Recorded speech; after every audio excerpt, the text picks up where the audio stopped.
Salut à tous, c'est Pang de la chaîne, bienvenue sur cette vidéo qui aujourd'hui va parler posture du praticien et cheminement du praticien. Je rebondis sur une question qui m'a été posée par Vic et que j'ai trouvé hyper intéressante. En gros, quelle est la quête du thérapeute au sein même de la thérapie? Alors, pour reprendre un petit peu ce que moi je perçois aujourd'hui en tant que praticien et par rapport aux différentes méthodes. Je vous avais déjà partagé l'idée que toutes les méthodes qu'on connaît aujourd'hui sont simplement les résultantes de la façon d'aborder des problématiques en fonction des praticiens.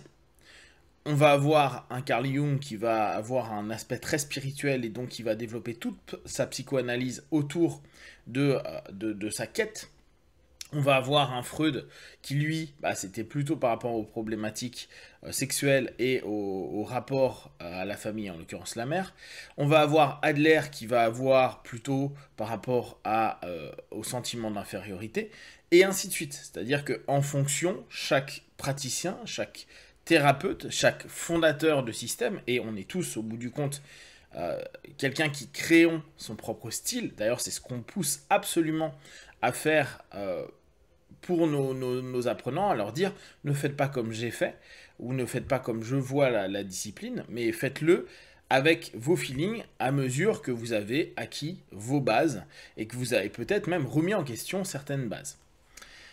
Alors, dès lors, on peut se dire, ok, quand je vais aller voir un praticien, je vais aller peut-être faire de l'hypnose, mais je vais le faire avec ce que lui estime de l'hypnose. Moi, c'est ce que j'ai appelé au fur et à mesure hypnosophie, questiosophie, cette idée de se dire, bon, moi, ce qui me correspond, c'est mon modèle, ma façon de percevoir. Pourquoi?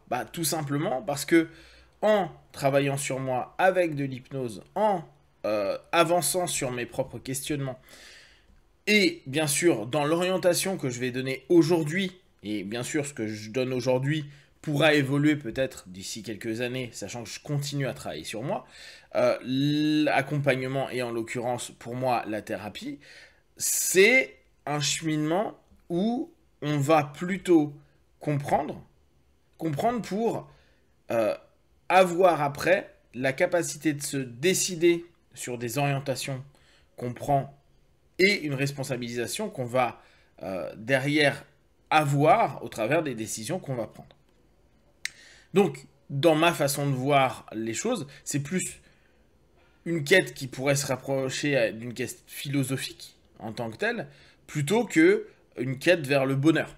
Et d'ailleurs, c'était intéressant parce que le début de l'échange avec Vic, c'était justement basé sur cette notion où, pour moi, le bonheur, la joie, n'est pas quelque chose qui a un rapport avec la thérapie. Alors que je comprends très bien qu'il y en a d'autres, c'est je fais une thérapie pour être heureux. Pour moi, la thérapie que je propose, et donc la manière dont je vois la thérapie, c'est je fais une thérapie pour mieux me comprendre, pour mieux intégrer des problématiques, pour mieux avoir le choix, pour être un peu plus libre par rapport à mes patterns, par rapport à des cheminements, et plus acceptant par rapport à des éléments auxquels, là c'est mon côté très stoïque, je peux rien, et c'est comme ça. Et c'est pas grave que ce soit comme ça, parce que c'est pas parce qu'il y a un élément qui est immuable que pour autant je dois rester en face de cet élément immuable et ne rien faire. Je peux accepter que quelque chose est immuable et tourner autour, graviter autour, voir ce que je fais autour, me séparer, m'y approcher, qu'importe ce que je vais en faire. Donc, dans cette notion, la quête que peut avoir le thérapeute est toujours la même, c'est apporter en fonction, bien sûr, de ce que lui il a découvert, ou ce qu'il découvre encore, ou comment il avance dans sa pratique, à son partenaire, un cheminement qui lui semble juste par rapport à ce que lui-même a perçu comme étant bon dans sa dynamique, et par rapport au retour d'expérience. Parce que, bien sûr, entre ce que moi je teste sur moi, ou les choses qui ont pu me faire avancer, ce que j'ai proposé dès lors à des partenaires, puis les retours qui me sont faits en positif et en moins positif, on va quand même créer des corrections, tout en restant dans la philosophie globale de ce que représente pour nous l'accompagnement. Il est sûr que quand quelqu'un vient en cabinet, il a un besoin. C'est pour ça que c'est hyper important pour le partenaire d'être au clair par rapport à ce qu'il souhaite en tout cas dans un premier temps, et puis voir si ça peut matcher avec le praticien. C'est pour ça que, en général, faire une session ou 2 sessions, c'est plutôt intéressant et pour le praticien et pour le partenaire de voir si c'est OK. Parce que le praticien peut rapidement voir que sa manière de présenter les choses ou d'amener des orientations peut ne pas du tout convenir. Admettons quelqu'un qui vient que pour une solution, que telle ou telle chose, on va dire hyper symptomatique, et que il tombe par exemple sur moi. Moi, le symptôme va m'intéresser, mais bien sûr, je vais tendre à ce qui diminue. Mais factuellement, c'est pas dans une optique de ça va bien ou ça va mieux. En tout cas, de bonheur. Ça va être OK ou non OK. Il y avait quelque chose, maintenant, ça a été dépassé, ou ça a été transformé, ou ça a été, qu'importe comment ça a été reconstitué ou retravaillé, c'est OK. Maintenant, il n'y a pas une notion de j'apporte ou j'amène quelqu'un vers de la joie, du bonheur, du mieux-être, si. En tout cas, c'est une volonté, mais parfois, avoir plus de questionnements n'est pas un mieux-être.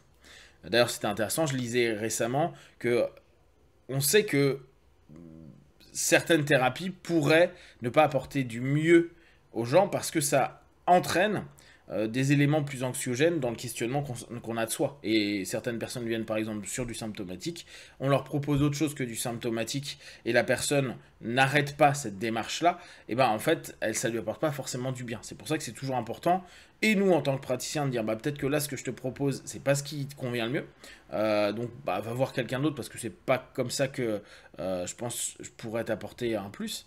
Et les personnes qui se disent il y a quelque chose qui bouge, il y a quelque chose qui avance, et l'avancée est un cheminement. Moi, c'est plus dans cette notion que ça m'intéresse, une avancée psychique, émotionnelle ou autre, mais ça ne veut pas dire que ça apporte des réponses claires, des éléments clairs. Or, peut-être que certains veulent juste des vérités, entre guillemets, hein, ou des éléments complètement en phase avec l'ensemble de ses croyances, et le questionnement potentiel de ses croyances peut emmener plus de stress que apporter du positif. Donc, dans cette notion, allez comprendre quelle est la quête qu'on propose, qu'est-ce qu'on propose, être vraiment clair, et on revient toujours aux mêmes choses dans le cadre qu'on offre aux partenaires. Moi, par exemple, je vais proposer d'aller vers une compréhension peut-être plus intéressante de ces patterns pour éventuellement les recomposer, parce qu'une fois qu'on a un peu compris le circuit, voir si on peut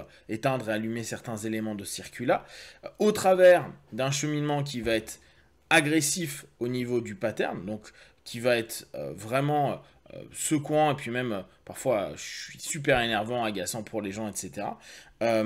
Pour aller justement le plus fortement attaquer le pathos, mais qui ne correspond dès lors pas à plein de personnes qui veulent plutôt y aller cool et passer la première, la deuxième, la troisième, etc. Alors que moi, d'entrée, je vais souvent chercher à aller secouer rapidement la problématique pour éviter d'avoir un ensemble d'histoires autour qui, pour l'instant, ne me semble pas utile dans le cheminement. Mais là encore, ça répond à quoi? À l'ensemble des éléments où moi, dans mon quotidien, ou moi, dans ma manière de vivre mes thérapies et autres, dès que ça commence à partir dans une constellation de choses, je trouve pas ça intéressant. Moi, je veux aller droit au but par rapport à ce que j'ai en tête à ce moment-là, par rapport à ce qui me dérange, au pathos, par rapport au malaise et au mal-être. Et justement, je veux aller le charcuter immédiatement, plutôt que d'attendre 10 heures avant de se dire, bon, on va commencer à faire l'opération. Mais après, là encore, c'est pas juste, c'est ce qui me correspond et c'est ce que je propose au travers d'un cadre que je tente à chaque fois de redéfinir, parce qu'il y a des moments où je le modifie, parce qu'il y a des moments où je vois qu'il y a des choses qui ne correspondent pas, au mieux pour que la personne, le partenaire, puisse se sentir à l'aise dans ce cheminement-là, même si ça peut être secouant, même si sur plein de choses, il y a peut-être aussi des aspects dedans qui ne correspondent pas, mais en majorité, il y a un win, et les personnes sont plus en phase là-dedans. Donc, la quête du praticien, elle va énormément toucher le partenaire indirectement au travers de la méthode qu'il a développée. Et bien sûr, c'est toujours cette importance-là, et c'est pour ça que je le rappelle constamment, le partenaire doit prendre un moment, un temps, pour voir en une séance ou deux si ça lui parle ou pas. Si je ne lui parle pas, il arrête et ça pose pas de problème. Il y aura d'autres personnes, ça leur convient mieux et ainsi de suite. Ou parfois, on a des phases. Moi, il y a des thérapeutes que je suis allé voir que j'aimais pas du tout et que je pense que quelques années plus tard, ça aurait été plus intéressant. Chaque chose en son temps. Si vous avez des questions et des remarques partagées sur Facebook, YouTube, j'y répondrai le plus rapidement possible. Et comme d'habitude, de tout ce que je propose, ne prenez que ce qui est bon et juste pour vous. Testez, observez, analysez et concluez. Be one.